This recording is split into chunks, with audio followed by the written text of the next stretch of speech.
my testimony? Because I know that the Bible says that we overcome the accuser, we overcome him by the blood of the Lamb and the word of our testimony. So tonight, and second of all, I just want to say thank God for bringing me here to this place, to this family right here, because there's so much liberty. A lot of the churches where I go to, I feel like I'm out of place, but right here, I feel everybody is worshiping the Lord. And there's freedom. Where the Spirit of the Lord is, there is freedom and there's liberty. And I'm so thankful. And it was pretty amazing how the Lord brought me here. It was beautiful. He's so good. And he never gives up on us. Not ever, not ever. Especially when we have praying moms, praying children. My mama, she never quit praying for me. Everybody in the world had given up on me. I had been to jail and prison so many times. And every time I just knew I got it right this time. I'm going to back up a little bit. But how I got to this church, my mom passed away on Christmas. And she'd been sick for a while, but the Lord had sustained her. And he had delivered me. For the past 6 years, I've been clean and sober, and I've been right by her side. And I'm so glad. I'm so thankful that I got to spend that time with her, and that we got to spend that time together. Because all the years before that, all my adult years were spent living not right, living on drugs. I'm going to back up. I'm a little nervous, so bear with me. But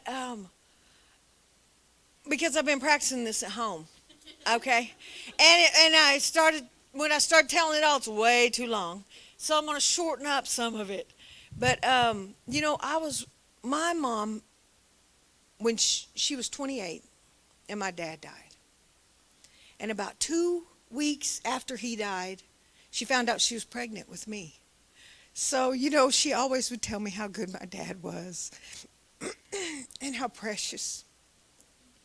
And she raised us in church by herself, three children, all by herself, worked, went to college, got a degree, started teaching school and Purim, all of our life, and drug us to church. That was my first drug problem.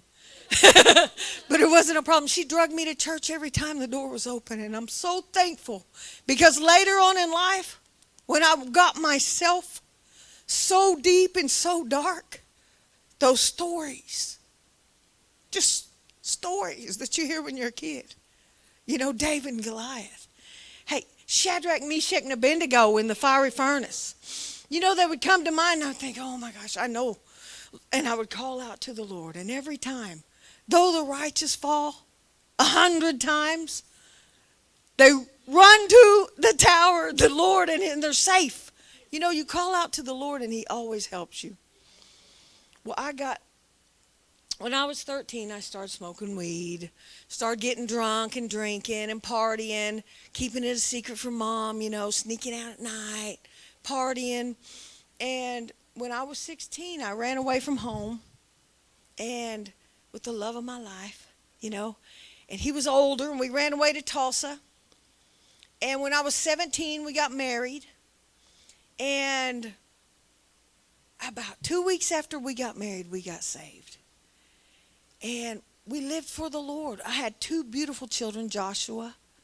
That's my husband named him because Joshua, he went in and took the promised land, right?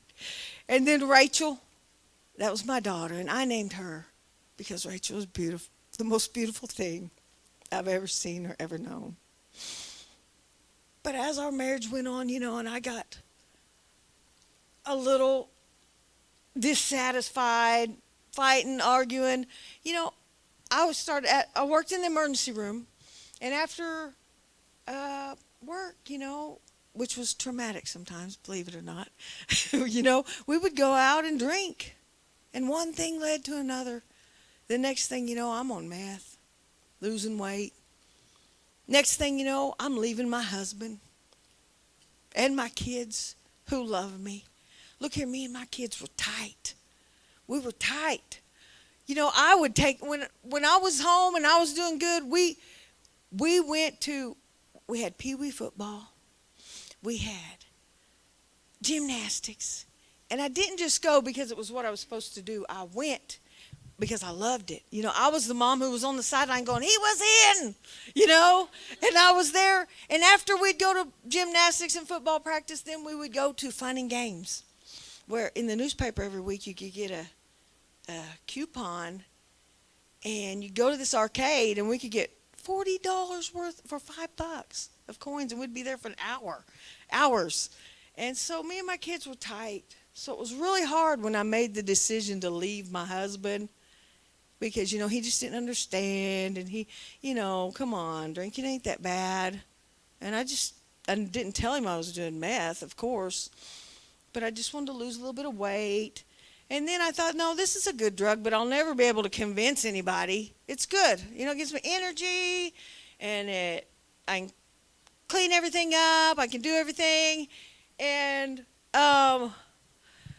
but it costs money. And when you're high, you don't think right. I don't care what you say. You're not thinking right. One thing led to another. Look here, I quit my job. I left my husband and kids. I lost my house. I lost my car. I ended up out in the woods cooking dope, living like I thought it was adventurous until sometimes I'd sober up. I thought it was an adventure, toting a gun, walking through the woods. My clothes were so dirty. I hadn't had a bath in weeks. I wouldn't want my mom or anybody in town. I didn't go to town much because I didn't want people to see me wearing my shorts and my boots and my camo and my, looking weird. And started a tie collection, wrapping around ties. Oh, I found all these ties in the dumpster. So I thought, wow, they'll be cool headbands. It wasn't pretty, is what I'm saying. I was deep in it. But let me tell you what, in the midst of all this fun, it was an appearance. There's an appearance of fun. It felt good for a minute. But I was completely numb and blinded. I kept convincing myself, eventually I'm going to get it right. I'm going to make the big dope deal. And I'm going to pay my lawyers. And I'm going to pay my fines. It's going to happen. I can do it. I've seen other people do it. It can happen. I can do that big dope deal. And then I can get me an apartment, and then my kids can come, and I can still be doing dope and just keep it maintained. No, it's a lie. It's a lie. It's a lie. So the next thing the first time I went to jail, man, I didn't like jail.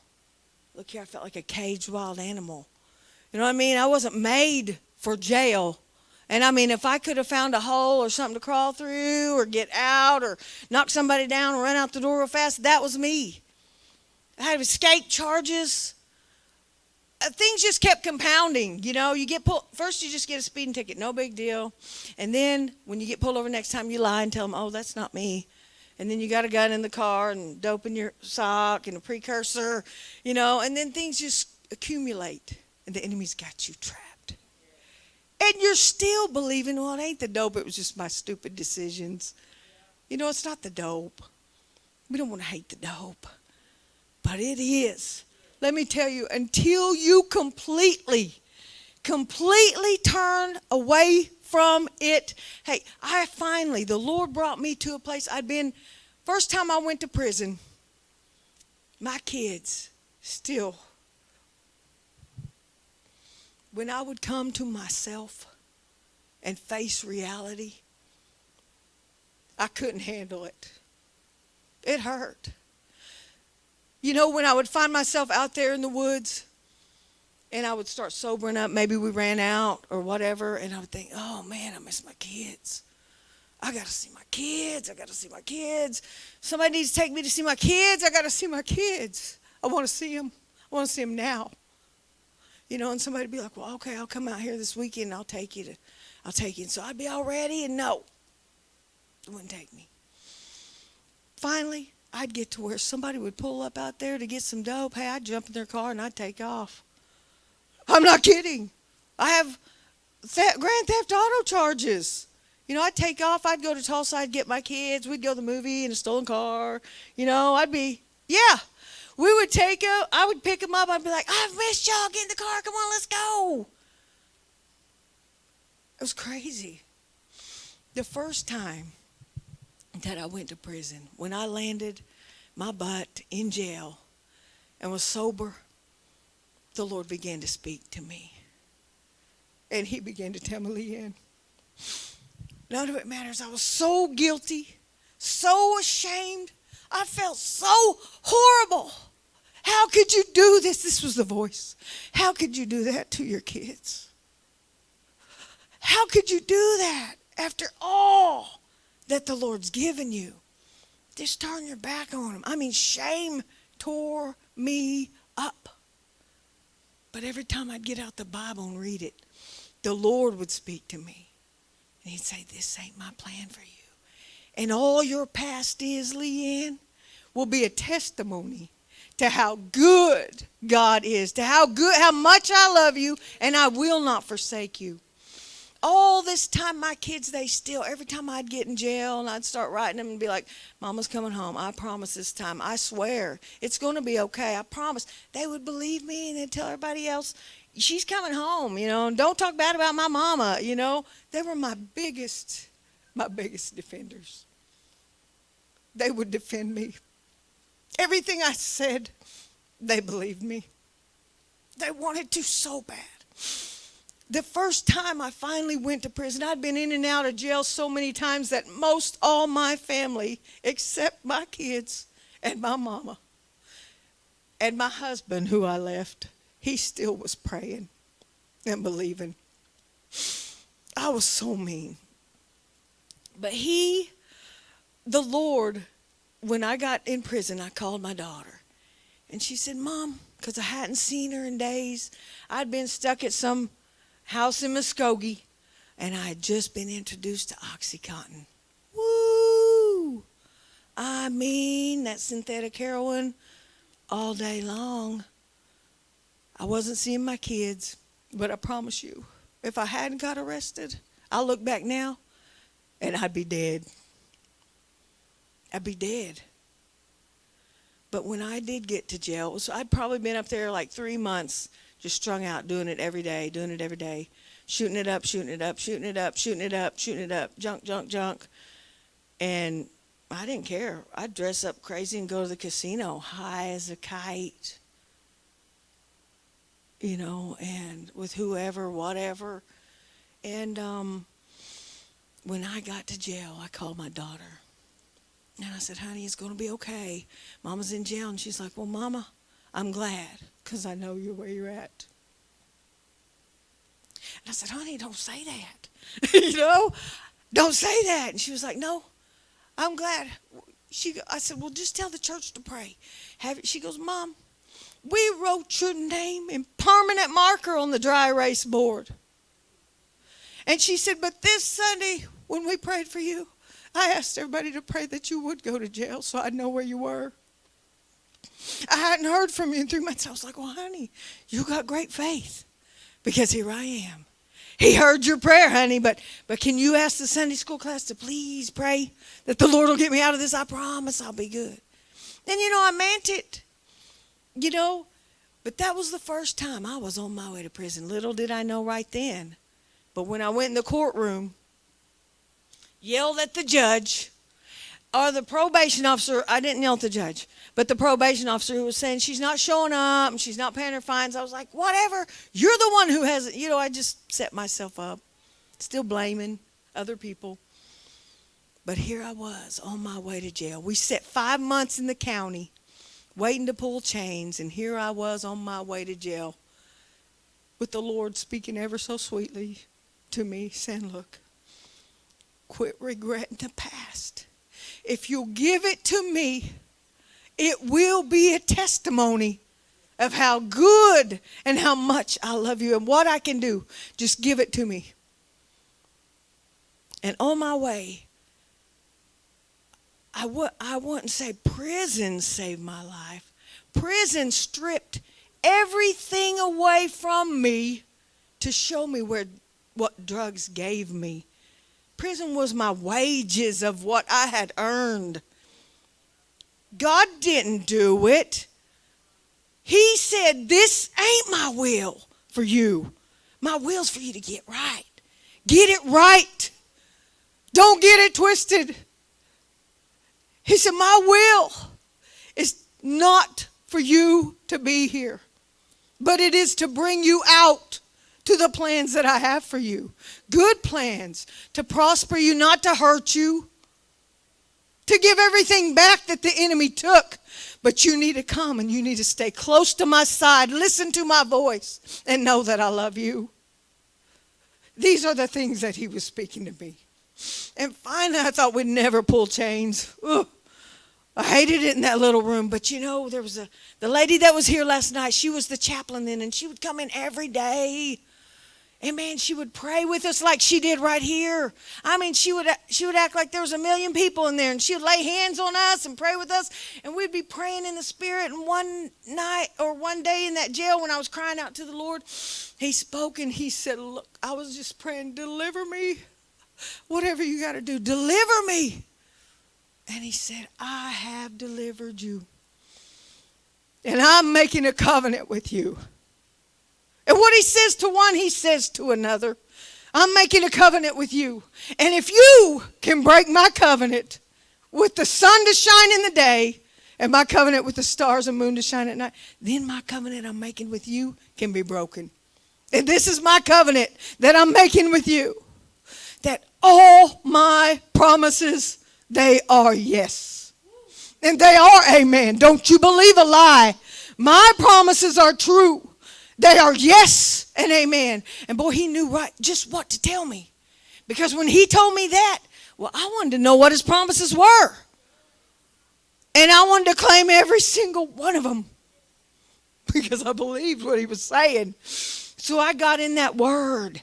And man, when I would find something about prison or jail or whatever, or set me free, circle that and memorize that. You know? I mean, I was on it. I was on a mission. Man, once I got there, I got the big, once I got to prison. So he spoke that word. Hang on, because I started learning to hear his voice then. He spoke that word to me, and boom, within a couple of days, we pulled chains. And this was back when you went to Lexington. And I swear it was like a underground dungeon, it felt like. The air was so thick, it felt like depression, just thick depression in the air. The walls were all steel. You're in a little room. You do not get out except to eat and go back to your cell, except to shower with everybody else and go back to your cell. It was not a beautiful place. But when I got there, I was so scared. But I'd been there maybe a couple days, and they made an announcement. Anybody want to go to church? The church ladies are here. And so all of a sudden I looked out the little window, you know, and I could see two little old ladies walking in, clapping their hands, singing. I'd been raised in church, but I'd never heard this song. And it really rang in my ears. All God's promises are yes and amen. All God's promises are true. And I was like, what? God must have sent them. I've got to get down there and hear what they got to say. You know? And I was like, and they told a story about a vine dresser. And he kept coming to this tree every year. I'll never forget. God's so good. This vine dresser kept coming to this tree every year. And finally the master of the vineyard said, cut that tree down. It's never going to bear fruit. But the gardener said, please, Lord, give it one more year. Just give it one more year. Let me fertilize around it and dig up around it. And let's see, maybe next year it will. Woo.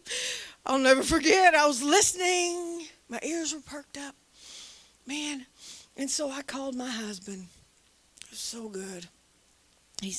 And I said, I told him the story. The Lord spoke this word over me, and then I got there, and they started singing this song. He's like, so calmly, in the mouth of 2 or 3 witnesses, LeAnne, every word is established.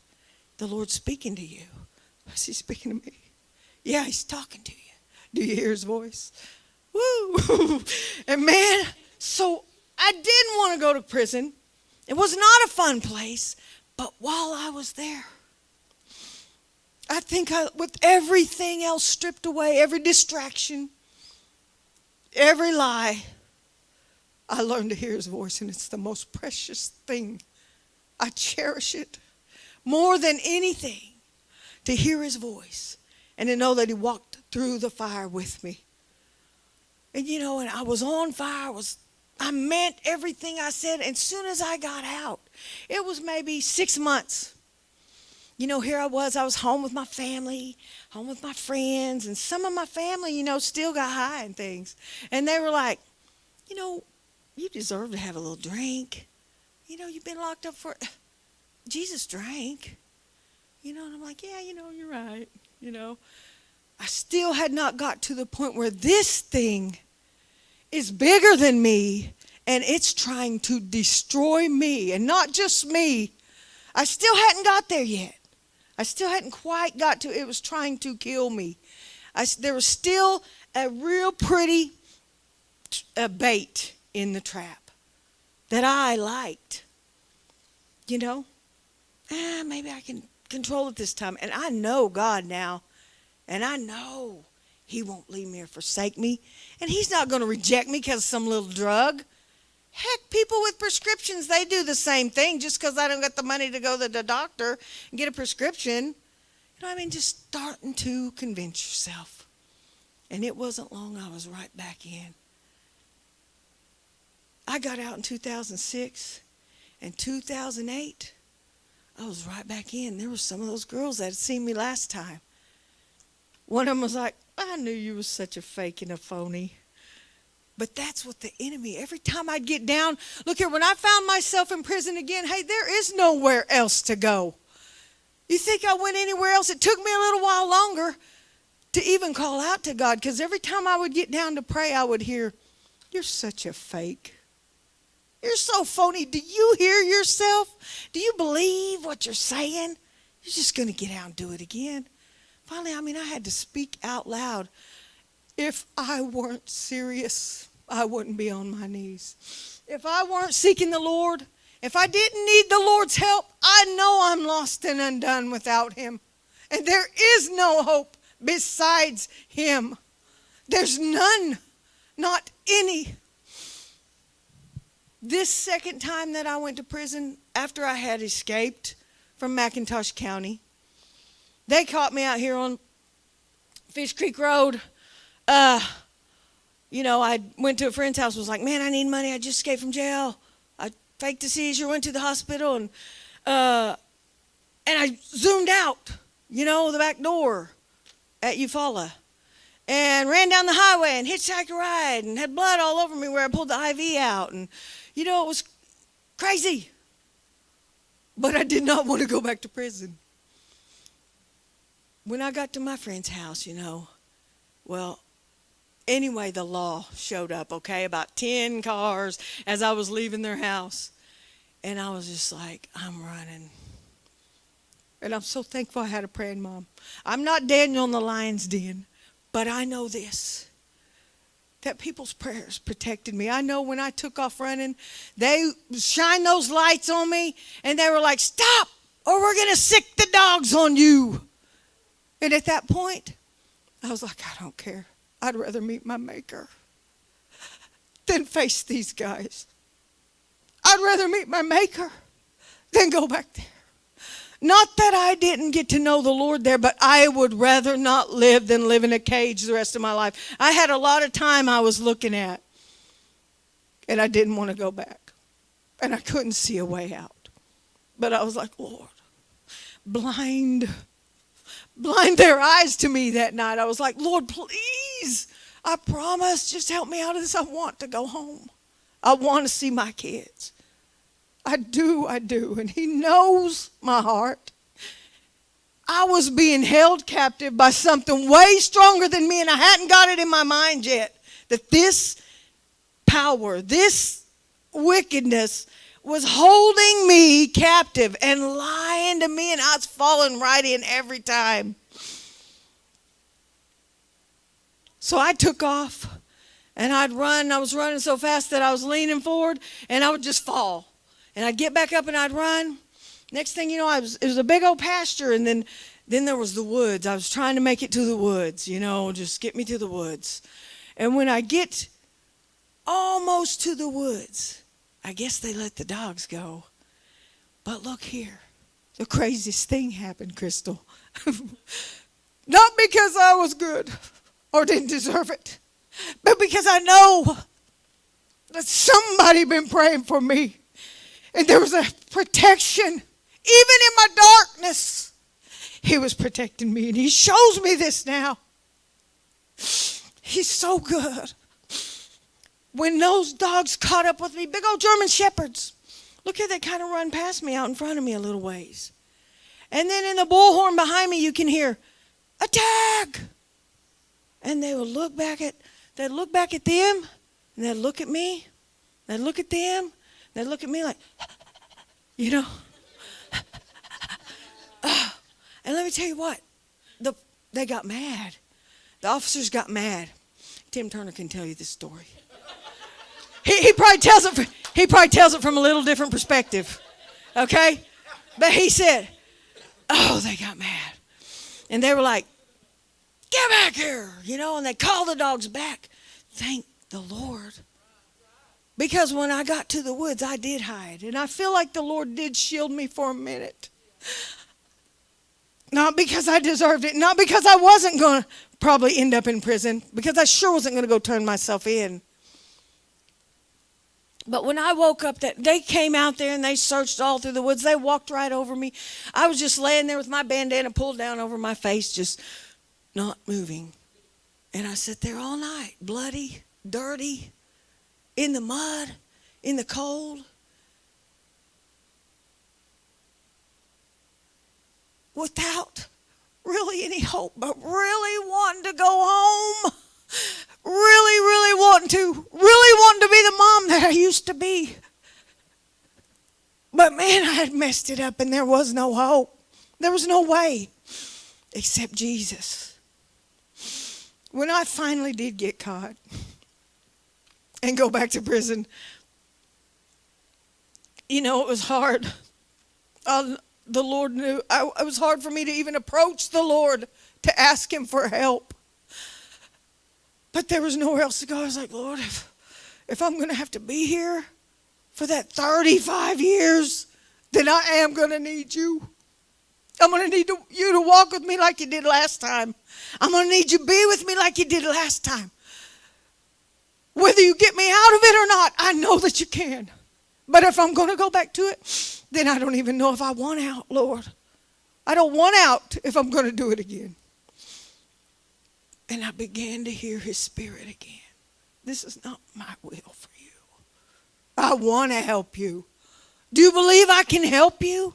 And man, I started seeking him hard. That's where I learned to fast. And I learned to pray. And man, fasting was like, when Moses went up on the mountain and he would meet with the Lord there. That's fasting. It takes a little bit of hard work to get there and you don't feel quite like walking all the way up there. It's denying your flesh. It's a dry place where you go and you meet the Lord. And you give up something to get there. And he meets you there. He's faithful. He said, seek and you'll find. Knock and the door will be opened. And let me tell you what. So I'm in prison and the second time.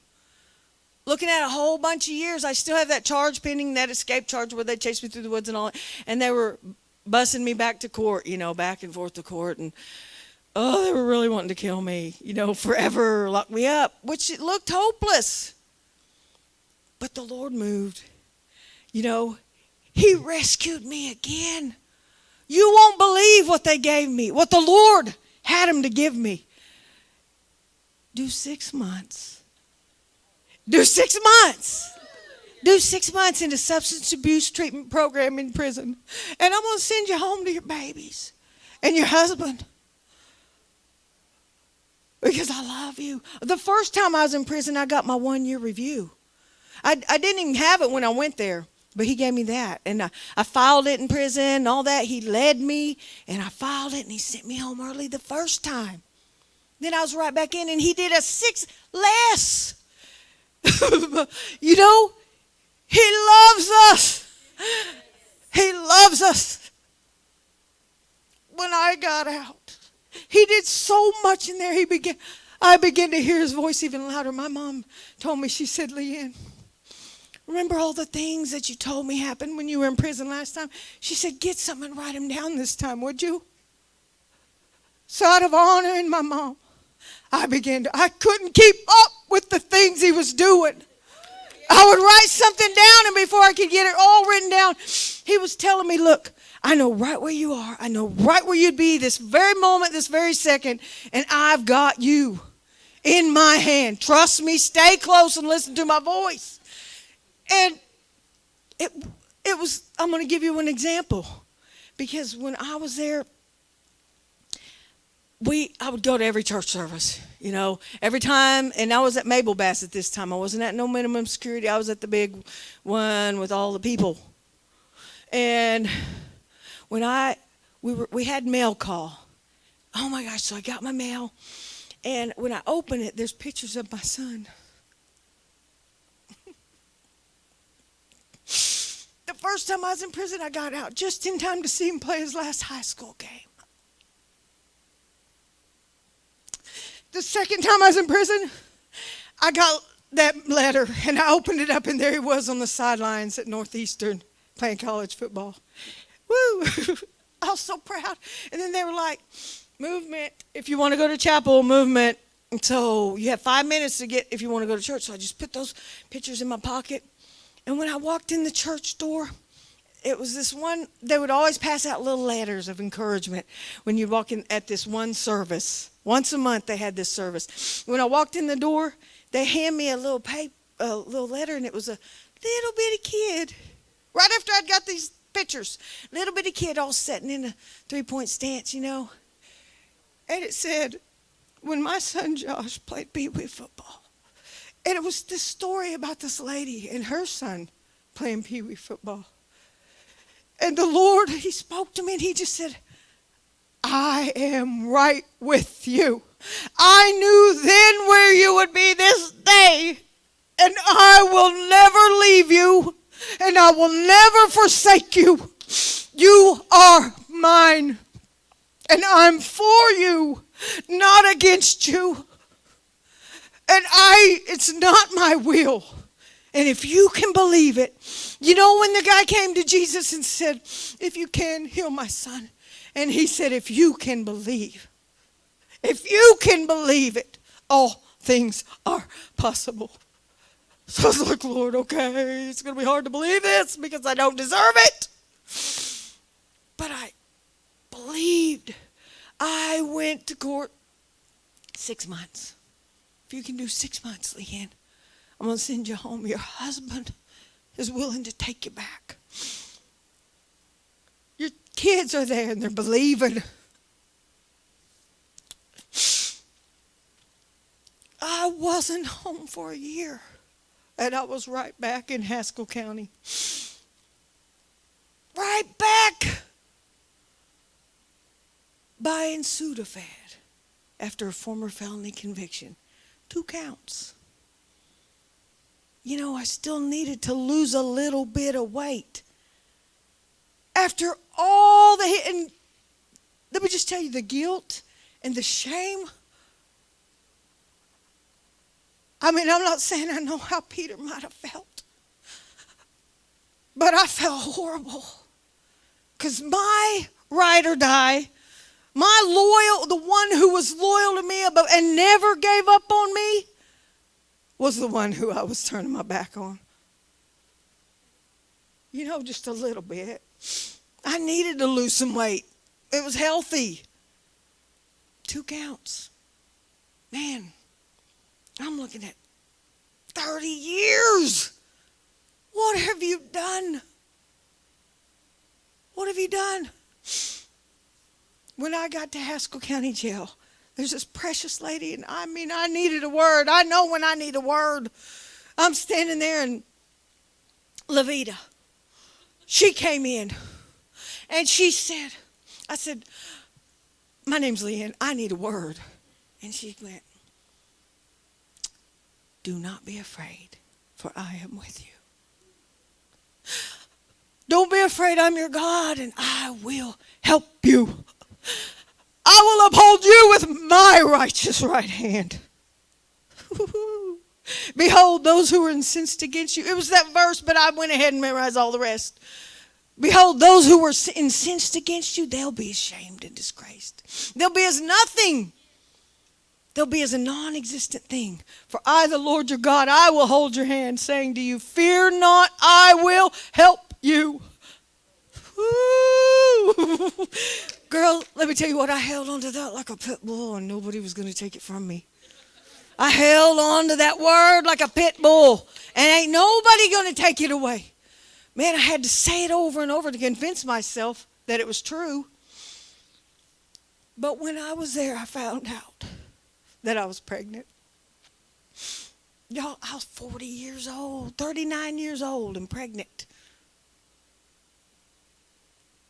And not by my husband. I done ran off from him again. You know, running around, doing the worst. And here I was on my way this time. And I remember Levita coming in again. And when I told her, I was like, I don't know what I'm going to do. And she said, you know what? Let's pray. We're going to pray that when you have this baby, you won't be in jail or prison. I'm like, okay, I'm for that. This baby, I was OR'd out. I kept bleeding. I was going to lose the baby. They were worried, so they OR'd me out. And I went to Tulsa. They stopped the contractions. They stopped the bleeding. I had the most precious, mighty warrior. His name was Leland. And he was amazing. Here's my 2 grown kids and an itty bitty baby.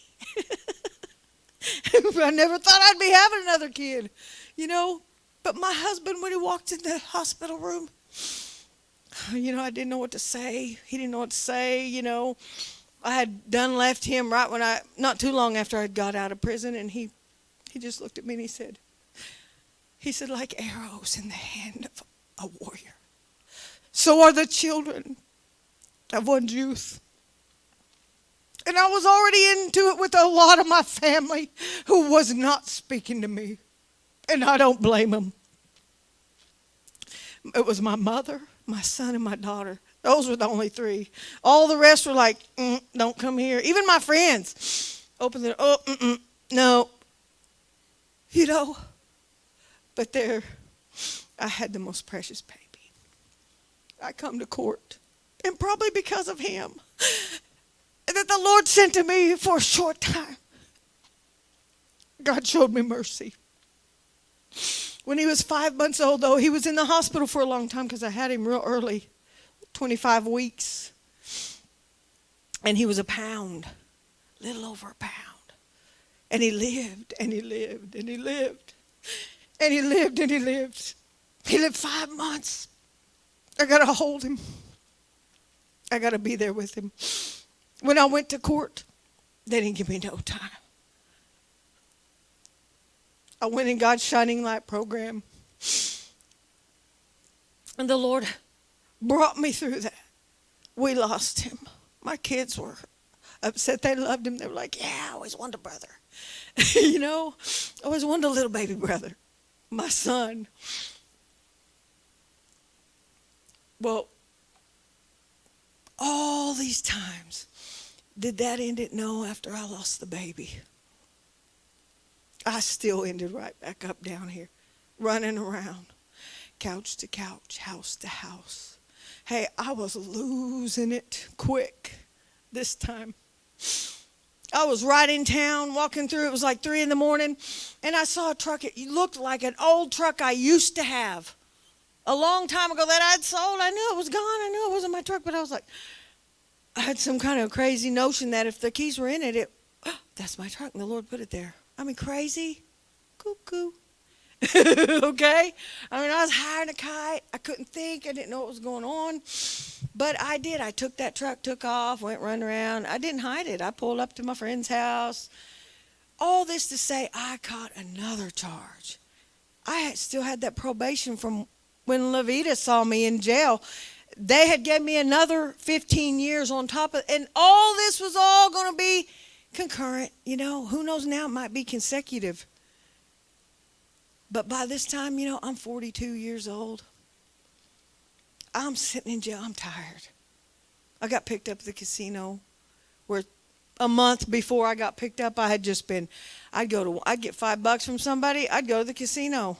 I'd be there 15 minutes, lose it all, and I'd walk around all the machines. Oh, 15 cents. Oh, 5 cents. Woo. In a minute, I'm going to have $1. You know, crazy. Tired. Meeting people, crazy people just like me, and going home with them and partying, and then they'd be like, man, you can't stay here. I don't know what you're doing. You know? But when I ended up in jail this last time, it was in Muskogee County. And Kim Glass, the little lady that was here last night, she came in. And I was like, oh, Kim, I've messed up. And she's like, well, let's just pray. And the Lord spoke a word. I'm going to show you my mercy. I got to the point where when the Lord would speak a word to me, I'd write it down, Crystal. And I'd meditate on it. I'd write it down. So I knew as soon as Kim left and the Lord had moved and the Lord had spoke, he had spoke a word to everybody in there. But mine was, I'm going to show you my mercy. What? You've shown me mercy. You can't fathom. I'm slow to anger and rich in mercy. And you cannot fathom how slow to anger I am. I'm going to show you my mercy. Look, by this time I'd lay down thinking, well, my life is going to be in prison. I'm okay with that. I deserve it. I'm tired. Did I want it? No. But I kept looking at that. I pasted that on the bunk above me, and every morning I'd get up, and finally one day it dawned on me. I was like, oh my gosh, I know what his mercy looks like, Pam. I know what his mercy is. Do you think he wants to get me out of this? Surely not. What's he doing? You think? Oh my gosh, if he's wanting to get me out of this, then I need to get in agreement. Oh, how can you do that, LeAnne? This is what you deserve. You're going to run right back in it. This was in 2014. My mom had just got put on dialysis. Here I was. It was 7/7/14. Woo! I didn't realize that till later. Those are good numbers. They talk about seals, the 7 seals, completion, all good things. Woo! I ended up in jail. I tried to kill myself. I have a big old scar. I didn't want to go. I wanted to go to heaven. I just wanted it to be over and done. Over and done. Over and done. But then I kept hearing him say, I want to show you. I'm going to show you my mercy. Woo! So I knew that I had to get my faith up, because without faith it's impossible to please him. And faith comes by hearing, and hearing the word of God. So I knew I'd been trained by his correction. I've been trained by him showing up and helping me out. Have you ever had a friend, when you get yourself in trouble, you always call them? He's that. He's that one. I have friends, too, where I'd call and I'd be like, man, come pick me up. I got stranded over here in this. And, man, she'd jump in the truck. I'm on my way. Pick me up, take me wherever I want to go. She's like that, but better. Because there were some places where she couldn't come pick me up. Where my friends couldn't come pick me up. But God could. He said he carries the government around on his shoulder. Like a little kid. And if he wants to use them to deliver his child, Well, then when he tells them this far and no farther, they will stop. He will help no matter what. He's the one you call when you're in trouble. I've learned. By this time, though, my daughter, who was my biggest defender, by this time, she wouldn't speak to me. I don't blame her. Any normal person would have done it a long time ago. But I'm in jail and the Lord's speaking these things to me. I wanted to call and share them. I would call my mom and she sounded so sick. This was in 2014. I was there 6 months. In that time, the guy whose truck I had stole had come up there and he had said, you know what, I just want to drop these charges. And the DA that was in there at the time, he was like, no, if you don't show up and testify, we're going to press charges on you for failure to whatever, appear or whatever they do when they, you know, they've got witnesses and they want their thing to go through because this person, you don't know, you know. Well, somehow things got switched around. Anyway, a new DA got it put in place. And I'm not saying, okay, LeAnne, just shut up, go on. But that didn't know me, I guess, didn't know, hadn't seen me, hadn't sent me to prison already, hadn't seen me in jail so many times.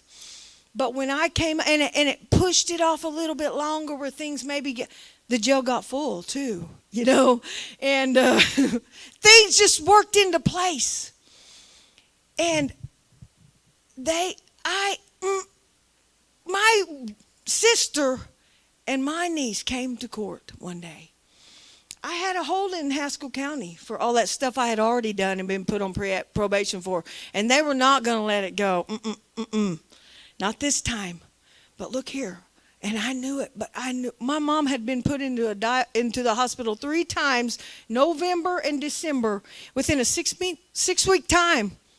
3 times in a diabetic coma. Oh my gosh, well, I'm in jail. And I'm like, Lord. So I send Mom these scriptures. I'm like, Mom, let's read these every day. You read them. When you take your medication, do your meditation. And let's do it together. And I'll be saying them too every day, morning, noon, and night. And we'll just believe that angels are going to heed the voice of his word because the Bible says the angels, they camp around those that reverence him and worship him. And they heed what? What you tell them to do? No, they heed the voice of his word. So let's say them out loud. Be sure that you say them where the angels can hear them because they're camped around you, Mom. And I was surprised when my sister came to court. And this court had been pushed off. The witnesses weren't showing up. And the DA would ask for more time to get all the witnesses here. It was sent to the wrong address. Things were happening. He's good. He is the one to call. Can I just tell you? And he is above. I got to appeal my case to the highest court. The highest court. The highest court. Above them all. Woo! Thank you, because there's mercy. There's mercy there, and there's grace, and there's freedom, and there's power to deliver. I went to court. My attorney's like, they want to put this off till next month because one of their witnesses didn't show up. I was like, no, don't they just get 3 chances? Tell them you want to kick it out. Ain't that right? Don't they just get 3 chances? You know, tell them no. And he's like, all they're wanting you to do is 8 years, you know, and if you get that, they'll probably just your other stuff.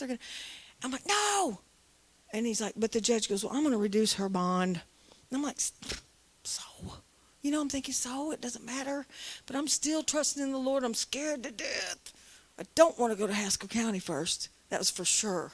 I did not because, anyway. So, next thing you know, I am in that little holding cell before they're taking me back to the Muskogee County Jail. Put me in the cell with all the other girls who had seen me walking around the room like a crazy person, reading scripture. They're like, LeAnne, what are you doing? I'm like, look, angels are camped around us, and I'm speaking the word. You know, and they're like, okay.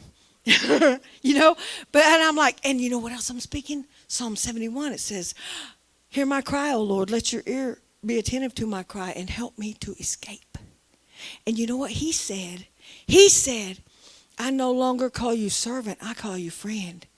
And I know any friend of mine I could call up and say, hey, I'm in a mess. I'm in a mess. And if you're my friend, you'll help me. He had helped me so many times. I knew he would help me, especially after he told me before I asked. So here I am. When I get back in the cell, all these girls are like, LeAnne, what happened in court? I was like, they put it off another month. Oh, I'm going to sleep. I'm going to put my earplugs in and lay down. And they were like, no, they came in with your green bag. If you don't know what a green bag is, it's the bag with your clothes. And I was like, what? I was like, oh no, they're going to take me to Haskell County. Oh no, what am I going to do? Oh no, what am I going to do? I said, everybody be quiet, because I told everybody all my stuff, you know. I couldn't keep it quiet. Yeah, I got a hold in Haskell. They're like, maybe they're going to take you. Maybe they're not. Maybe you're out. Maybe they release your hold over there. I'm like, they didn't release my hold. But next thing you know, I said, just everybody, shh. If they come in, I was like, I have been asking the Lord to help me escape. You know, I have. No, but listen. No, but listen. Listen. For a greater purpose, he'll do anything. He spoke to me when I was in there in Zechariah. My court date was on a certain date, and I was just thumbing through the Bible, and it was like November whatever it was, the date that it was. I was reading, and in the book of Haggai and Zechariah, it said, and on such and such date, and it was that date, and I was like, I need to read this. And in the book of Zechariah, in chapter 8 and 13, it says, hear this, O Israel, and O Judah, just as you've been a curse, I'm going to save you, and you're going to be a blessing. Man, I snatched onto that. And let me tell you what. I told everybody, I was like, everybody just be quiet and let's see what they do. You know, if I go to Haskell County, I go to Haskell County. But if they're letting me out, it's for a reason. It's because God's heard me and he's got something for me to do. So look here. They came in with my green bag. I'd got arrested in the summertime in July. And it was winter time. It was January, and it was freezing, but I had shorts and a tank top and flip-flops. But let me tell you what, it didn't stop me. They came in, they're like, yeah, you got bonded out. Somehow, some way, it was the Lord. Haskell County didn't see it. I did eventually have to go turn myself in, but only after God gave me a little more courage. But by this time, when I got out and got home, I walked in my mom's living room. I'd never seen her like this. She'd been through it. I'd put her through it. When I was in Oklahoma City in prison, she would come every weekend with no judgment, saying, LeAnne, what's the Lord done? Man, I could just tell her everything he was saying, and I could just see it. She was so encouraged. She would come, and she would stand out there. You could see them out my window, and they'd be lined up. You had to get there early at a certain time, and they'd let everybody in if you weren't there at that time. So she'd have to drive from Stigler all the way to Oklahoma City early Saturday morning to come see this mess. But she did it. And God allowed me. He rescued me just in time to get out and to go home to my warrior mother and be a blessing to her. Look here, if you would have told me 3 years ago, you'll be sewing quilts in 3 years, LeAnne, I'd be like, I don't know how to turn on a sewing machine, let alone thread a needle or anything about quilts. But my mama did. And so when I got home, when the Lord helped me escape, I'm just going to say it how it is. He did it for his purpose. Because he loves us. Because he loves us.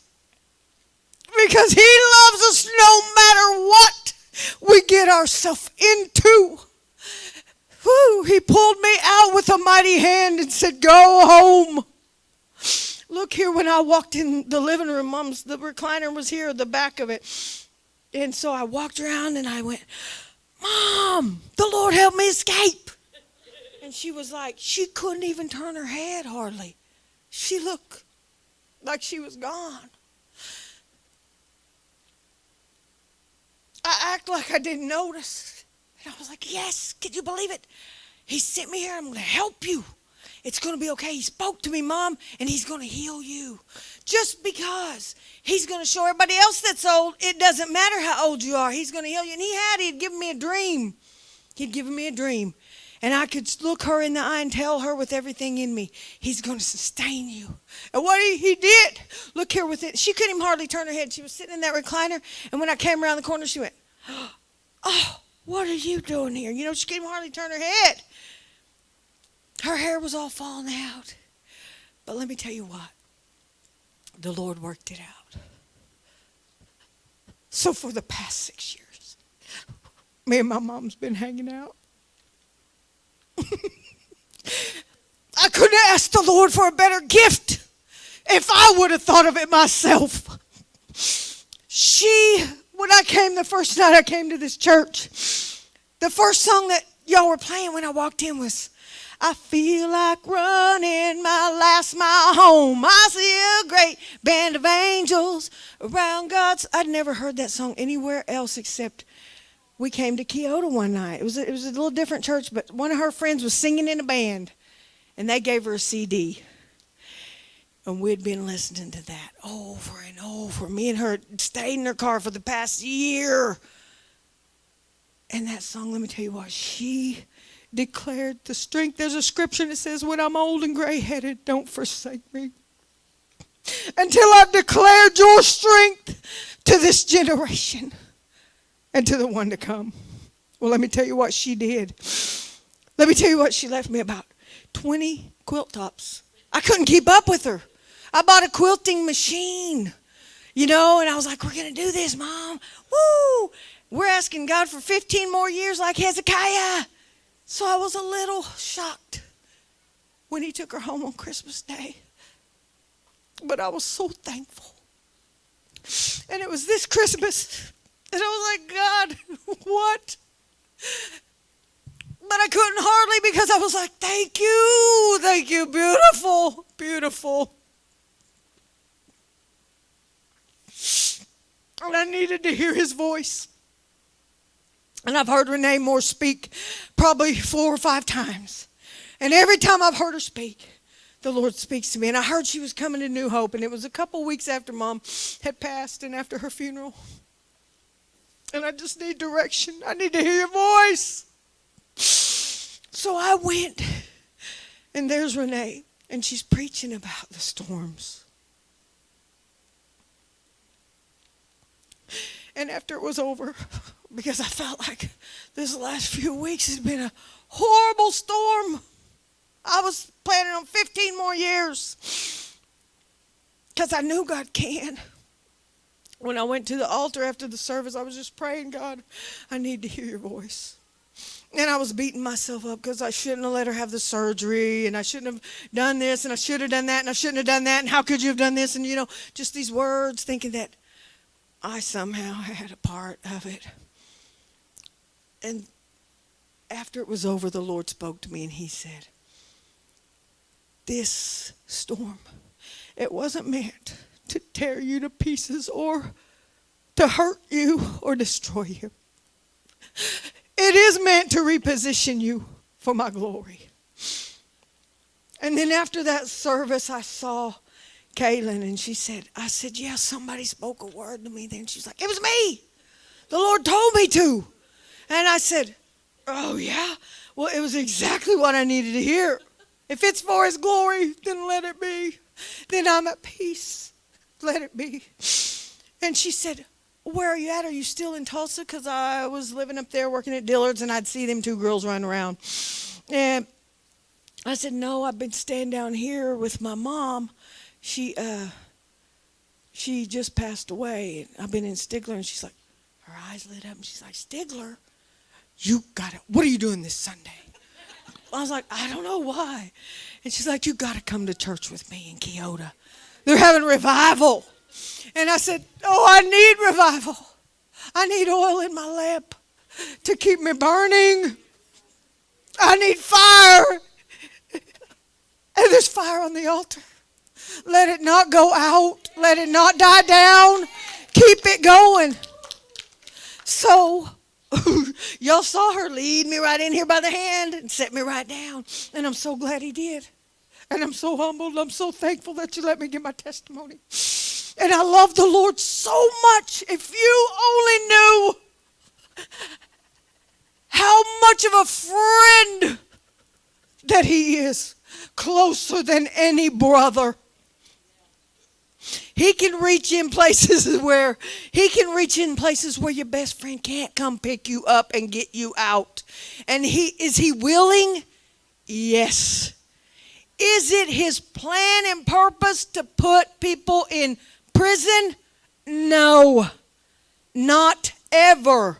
I'll tell you whose plan and purpose it is to put you in prison and to steal everything from you, and that is the principality and power of sorcery and drugs. They numb you, they blind you, they show you a fake thing and they make it taste real good, but it doesn't come to your rescue.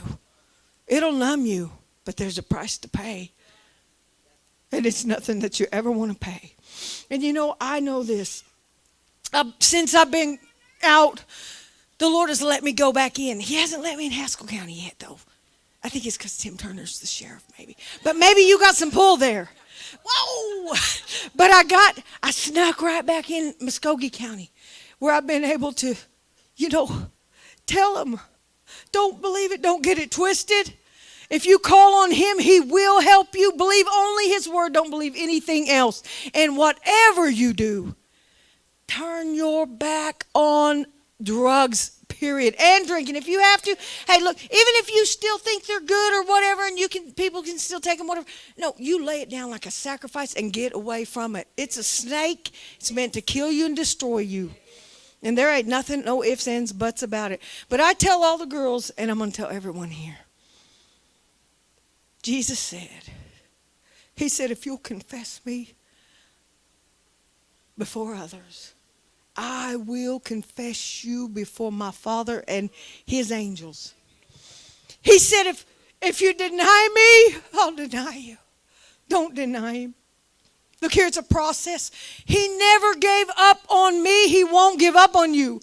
All you got to do is first just, make a public statement. I want to confess the Lord. Look here, I'd been a fool for everything else so long, Crystal. I would be a fool for any of my friends. I look foolish. I didn't care. But will we be a fool for the Lord? Or do we care too much what our buddies think? You know what? Actually, I've learned that they all feel the same way. They want the Lord too. Really deep down, maybe they're not ready to give it up yet, but deep down they want it, and they want to justify doing it too. They want the Lord, but they want to justify doing it. But look here. While everybody's looking around, everybody here, he said, if you'll confess me before men, I'll confess you before my Father in heaven. And everybody in this place, including you, and you, because I want you right now, if you want to confess the Lord to everyone around you, I want you to raise your hand. Don't hide it. Throw it up. Every single body. He said, if you deny me, I'll deny you. But he said, if you confess me, I will confess you to my Father and his angels. You know what that means? Those are armies, like the one I see rising up here. Armies. The armies of heaven on your side. When you start speaking his word, things start happening. Courts get postponed. Jesus breaks you out of jail for a higher purpose, to go home and speak life into your mother,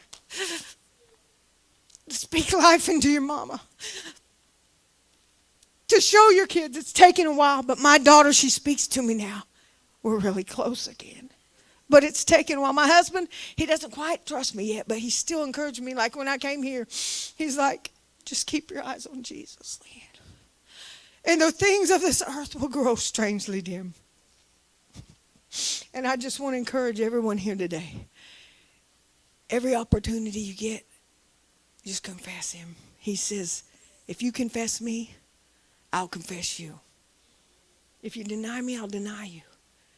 But let me tell you what, if you ever get yourself in a mess, call on him, because he will rescue you. How do I know? I just told you. He's the one. and he sticks closer than any brother. Thank you.